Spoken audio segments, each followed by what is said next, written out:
Greetings, people of God. Thanks for stopping by the channel. This is Refined by Fire, Prophetic Ministries, and I'm Brenda.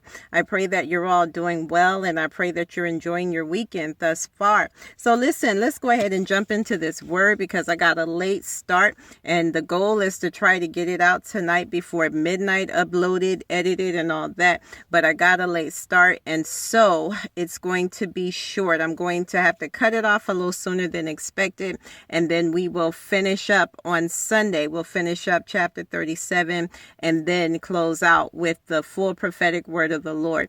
And that is scheduled to be a visual message as opposed to audio. All right, so let's go ahead and jump in. We're picking up where we left off on yesterday. We know that at the point where we ended, we finished the whole chapter, Isaiah 36. We're covering Isaiah 36 and 37 in this series. And yesterday we finished up with Isaiah 36. And at the point that we left off is when the messengers of King Hezekiah, right? I believe it was Eliakim, Shebna, and Joah. They had just received a verbal threat from the field commander, the Rabshakeh of the king of Assyria, right? King Sennacherib. And so they were at the point of just being in total, complete distress or duress, right? They were grieved. They were in mourning because here they were on the verge of being under siege by the Assyrians. And it was to be total destruction, right? If they didn't bow down, if they didn't surrender to the Assyrians, then the outcome was grim. And so as they went back to relay the message to King Hezekiah, that's where we're picking up today. A lot of this we're seeing in real time, maybe not exact, right? But there's so many similarities to the things that took place in the Bible days. The Bible tells us that there's nothing new under the sun. And we know that the enemy doesn't have any new tricks, right? He just does them, with different people, right? He keeps going into the same bag of tricks and pulling out the same old stuff. And so, the same devil that existed way back then is the same one that we're having to fight against today. All right. So we're in the story in the Bible in Isaiah 36 and 37 that King Hezekiah, he's referring to this time and this day as a day of trouble. It's a serious situation that they're in. And he and the people were in deep mourning, which is symbolized in the Bible days by the tearing of their clothes and putting on sackcloth. And, that is similar to like burlap bags. And if any of you are familiar with like three-legged races that they do at like family reunions and things of that nature, those are burlap bags and things like that. It has kind of a rough texture to it and it's not attractive at all. But in any case, this is how they symbolize being in mourning. And so the nation was being invaded by the Assyrians. The king of Assyria, King Sennacherib, is hell-bent on, the complete subjugation, which means the assumption of total control of Jerusalem. He plans, for all intents and purposes, to assume total control of Jerusalem. But it's all about perspective here, right? It's about seeing a situation for what it really is. This is a defining moment. And that's why I titled my post on Instagram that, because what we're looking at right now in the book of Isaiah in these chapters is a defining moment for King Hezekiah and Jerusalem, right? Just like for many of us, myself included, we're in the midst of defining moments. These are moments of destiny, right? These are our making seasons. And so we have to make sure that we are just, understanding it for what it is, that we're putting things in the right perspective, because that's what helps us complete the assignment. That's what gives us the strength to push through, right? And so it's a defining moment. It's a moment of destiny. And King Hezekiah, he clearly understands this and he didn't take it lightly, nor should we. They were in a desperate situation. It's dire. And desperate situations, how many of you know it calls for desperate desperate measures, right? This was a time where only humility was going to work, right? Humility was the key. That means it's time to get low. It's time to get low before God, get humble before God. True humility before God is the posture that King Hezekiah took. And that was the right move, rightfully so, because it was the result of his bad decision, right, that landed him and Jerusalem in the situation that they were in. We learned in the previous chapter that the prophet Isaiah had tried desperately to keep them from looking to Egypt for support, him and the other nations, him and the other cities that were besieged and overtaken. He tried to get them and the leaders of Judah, Hezekiah and the other leaders of Judah, he tried to dissuade them from leaning on Egypt, from siding and joining forces with Egypt for their protection. He tried to get them instead to lean on the divine protection of God, to trust in the divine protection and covering of God. And they refused to do it. They decided to look to their own understanding. Remember, I just did a video about that when God was telling the people, even now, to stay in Judah. You know what that means specifically to you. And so, but they decided to lean on their own understanding. They were just hell-bent on walking by sight instead of walking by faith. So King Hezekiah, and apparently the other leaders as well, because they were overtaken, but he made his decision based on what he saw. Right? And it looked like Egypt would be able to protect them, right? And help them to be able to overcome the attack of the Assyrians, or to keep them from being taken under siege by the Assyrians. And from what he saw, Egypt looked like the better option. Looked like that was a better option than trusting in the protection of God. But it was a terrible mistake, because Egypt, it didn't even take much before Egypt was defeated, right? They got defeated by El Tech, I believe it was. And so it mentioned it in the other chapter or in the commentary one. But in any case, that was futile. That right there was in vain. And so, and their enemies, the Assyrians, they knew this. They knew that there was no hope in trusting in Egypt. And so that's why the Bible teaches us that some of the things that the field commander was saying to King Hezekiah's leaders, those were true statements he was making, because God did not want them trusting in Egypt. Egypt was a crutch. And how many of you know that God doesn't like us having crutches? God will remove a crutch in a minute. That's why so many of us saw people being taken out of our lives, people who we thought would stand with us, people who, we never thought would leave, people who we thought were standing for righteousness and had some courage. And we see these people walk away. We see them turn and go towards Baal. Right? And side with the prophets of Baal. And so that's why God is like, he does not want us to have crutches. God wants us to trust in him. It's a form of idolatry, even if we don't realize it at the time. But we will soon learn when God begins to move those things out of our lives. Whenever God starts taking things and whenever God starts taking people, is because we're leaning too much on those things and we're pushing God out of the picture, right? He says, and I say it over and over again, that he's a jealous God and he does not share his glory. He says, my glory I will not give to another. And so we are to put nothing before God. He will have no other God before him. And so that's something that we need to learn. If we don't have it yet, it's time to get it now. And I mean, get it down pat. Even though King Hezekiah, he made a critical mistake by trusting in Egypt, because we see that was futile. We see that he trusted in Egypt in vain.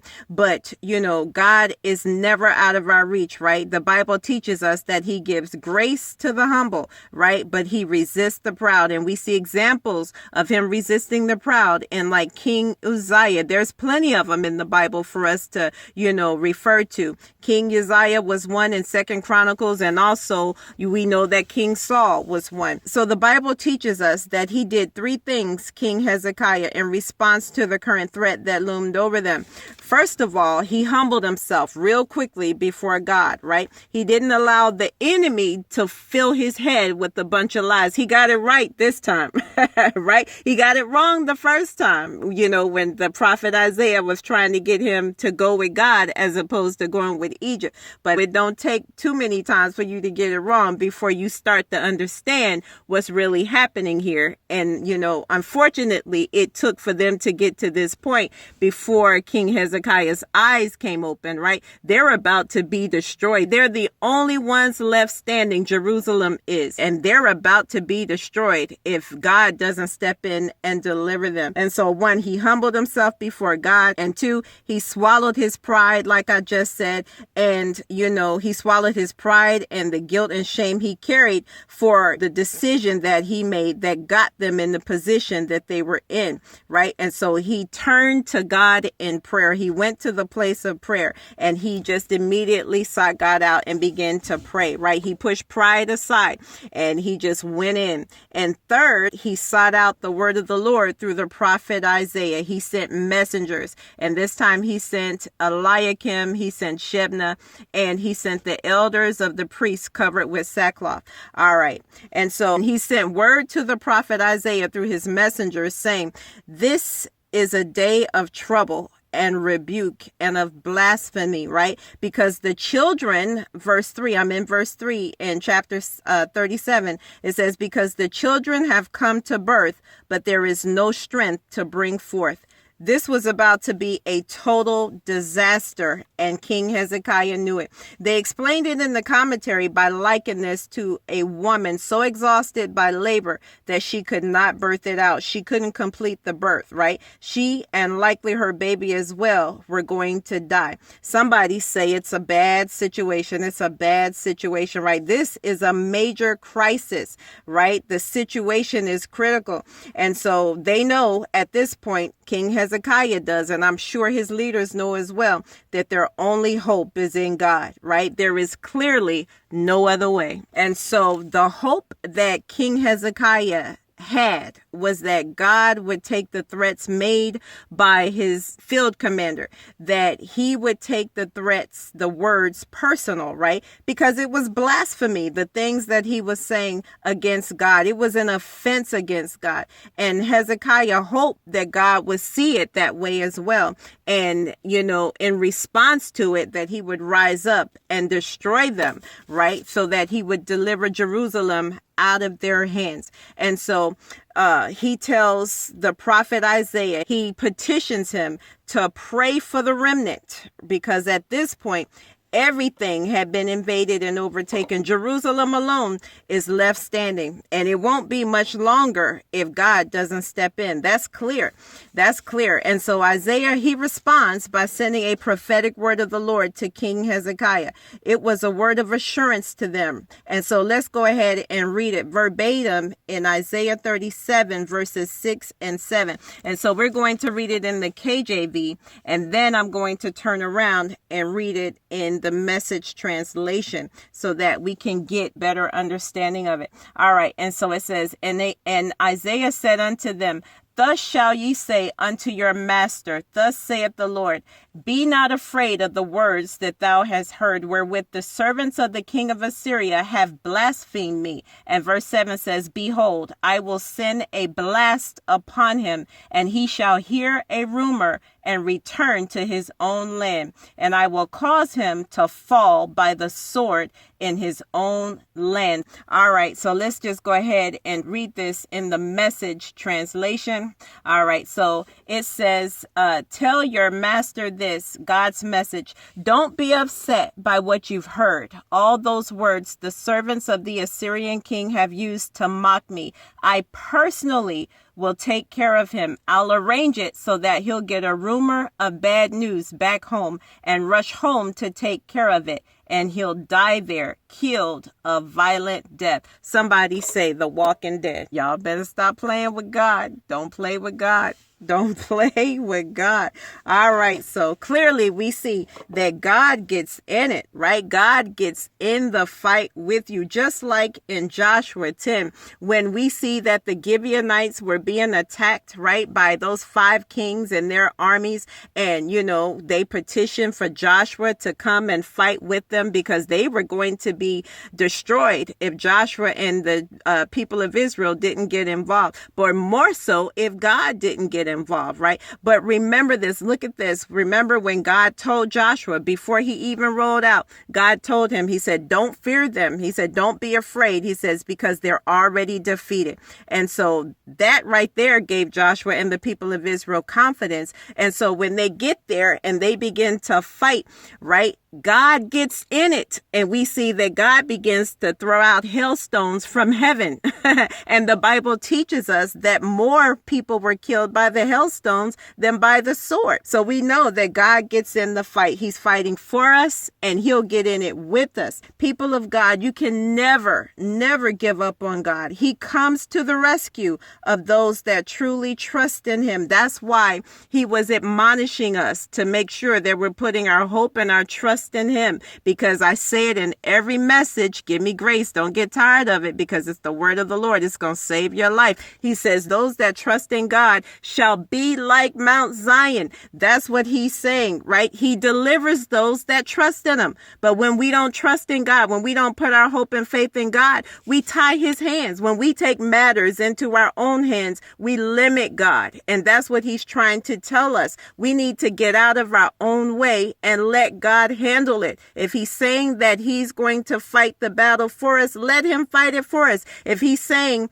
that he's going to protect us, all we have to do is put our hope and our trust in him, then that's what we need to do. This is not the time to doubt God. Our life is at stake in many cases, and it doesn't always mean life like your natural life, your physical life, but the life of your dream, right? The life of whatever it is that you're believing God for, the life of your marriage, the life of your ministry, the life of your business, the life of your family relationships, the life of your finances. It can be anything. So we just have to start to really just trust God and believe what the word of God says, because that's what's going to get us through to the victory. We've got to get out of our own way. We know that our God is a deliverer. We know that he comes to our rescue. We see it in so many instances in the Bible and even in our own lives. And so we can't doubt God, and especially in this hour. But at the same time, there is a resolve that we have to have, because while we are quite certain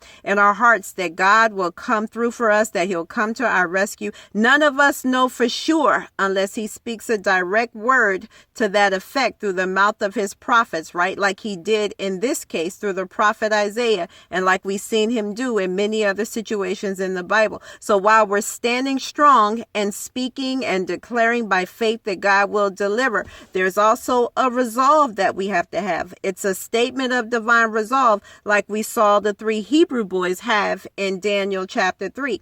They said, if it be so, our God whom we serve is able to deliver us from the burning fiery furnace, and he will deliver us out of thine hand, O King.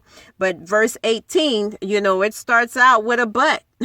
Right? But, and how many of you know that we get nervous when we see that but in the sentence, because we know that automatically it negates everything that was just said before we got to that but, so it makes us a little bit nervous. So while we're joking about it here, we have to understand that this is real, right? These are real life situations, right? We're in desperate times, situation critical. The children have come to birth, but there is no strength to complete the assignment. So in other words, we ain't got nothing left, right? We are void of strength, right? We have reached our limits and we are going under if God doesn't step in and deliver us, if he does not come to our rescue. So we have to be solid in our conviction and in our refusal to bow, that our stance and our posture is just like the Hebrew boys. Our God will deliver us from the burning fiery furnace. But even if he doesn't,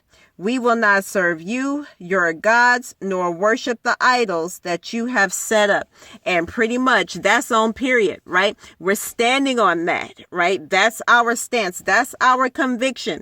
And nothing is going to change that. Nothing is going to take us out of that, because we believe in the God that we serve and because we honor him with our faith. That's what God wants to see. He wants to see us just completely trust in him, to put our full and total trust and faith in him. Take men out of the picture because they can't save you nor deliver you. When we come into this season of fulfillment of God's judgment and we begin to see different events take place in the earth, right, globally, all over the world, then many are not going to be able to save themselves, let alone deliver other people, right? The people that they're depending on, the people that you're looking to as your crutch, the things that you're holding on to as your crutch. You're going to have to know that nobody can save you except God alone. So you're going to have to decide today, right, who you're going to put your trust in. It's time to put our trust in God. We should be putting our total and complete trust in God. And that's just all it is. All right. And so I'm going to end here because, like I said, I got a late start and I'm trying to get it out before midnight. And then I will see you guys again on Sunday. And if all goes well, that will be a visual message. I'll be bringing a full prophetic word and also closing out chapter 37. It's an amazing word. And so I just wanted to give a brief overview of it so that people who have not read it, I'm not talking about the Bible scholars, the preachers, the pastors and such, but I'm talking about regular people, like me, who are just, coming into this thing and you just want to learn and just kind of, get a feel for this thing. And everybody teaches it differently. So I just recommend that everybody go back and read your word, study your word, read the commentary so that you're not just going by what I teach or what I put out there, that you get an understanding of it for yourself through your own research and through your own study, right? Because we don't get everything, because I'm doing a brief overview. You have to do the background legwork. All right. And so I will see you guys again on